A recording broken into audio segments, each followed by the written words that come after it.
নমস্কাৰ বন্ধু বান্ধৱীসকল, আজি আহিলোঁ এয়া বৰপেটা সত্ৰ আৰু এই বৰপেটা সত্ৰৰ সন্মুখৰ গেটভাগ। এয়া হৈছে বৰপেটাৰ মেইন সত্ৰ আৰু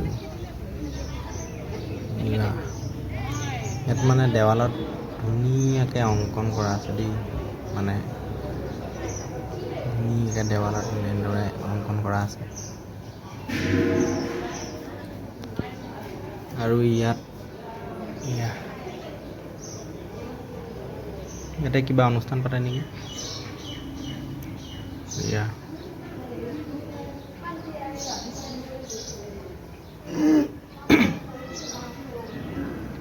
এয়া হুমতীয়া প্ৰসংগ স্থান।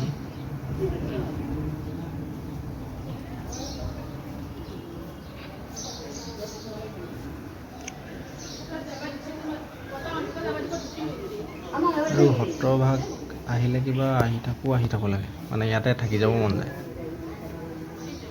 হওক ভগৱানৰ আশীৰ্বাদত এয়া বৰপেটা সত্ৰ পালোহি আৰু মোৰ হয়তো মানে বৰপেটা সত্ৰ দৰ্শন কৰা মানে ঈশ্বৰৰে কৃপা বুলি ক'ব লাগিব। ঈশ্বৰৰ কৃপাত এয়া বৰপেটা সত্ৰ পালোহি আৰু ইয়াত ভাল লাগিলে এটা কথা, ইয়াত মানে লং পেণ্ট পিন্ধি আপুনি ভিতৰত সোমাব নিদিয়ে আৰু লং পেণ্ট পিন্ধাসকলে মানে ইয়াৰ পৰাই সেৱা ল'ব পাৰে। আৰু মই যিহেতু লং পেণ্ট পিন্ধা নাই, এয়া বাহিৰৰ পৰাই অলপ ভিতৰ ভাগ বাহিৰৰ পৰাই আৰু অলপ দেখাব চেষ্টা কৰিছোঁ।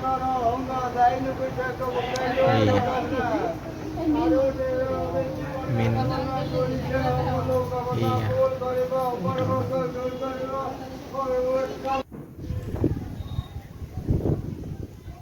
আৰু ইয়াতে কি কৰে জানো, ইয়াত কি কৰে জনাবচোন কমেণ্ট কৰি, কোনোবা জনা আছে যদি।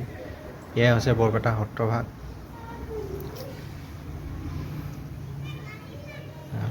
সৰুকৈ দেখাবলৈ চেষ্টা কৰিলোঁ বন্ধুসকল, আৰু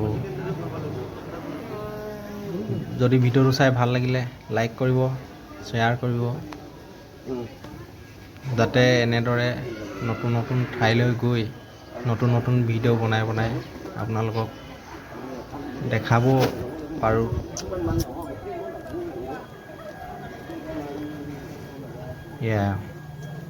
ধন্যবাদ।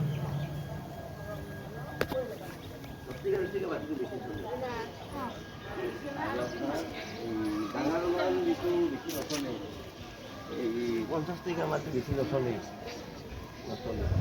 আমাৰ 10 বেছি আগবাঢ় নহয়। যাবাৰ যিহত কৈছিলোঁ সি ইমান নাহিল নহয়, কৈছোঁ তাক মই এইটো মালটো কালি পঠাব না, মই দোকানটো ক'ব লাগিব।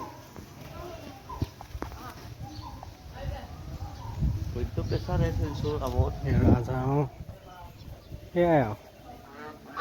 হেল্ল', এইটো মালটো কালি পঠাব না, মই দোকানটো জানি থ'ব লাগিব না। ঠিক আছে, সুন্দৰ কৰি কালিয়ে কৈছিল আৰু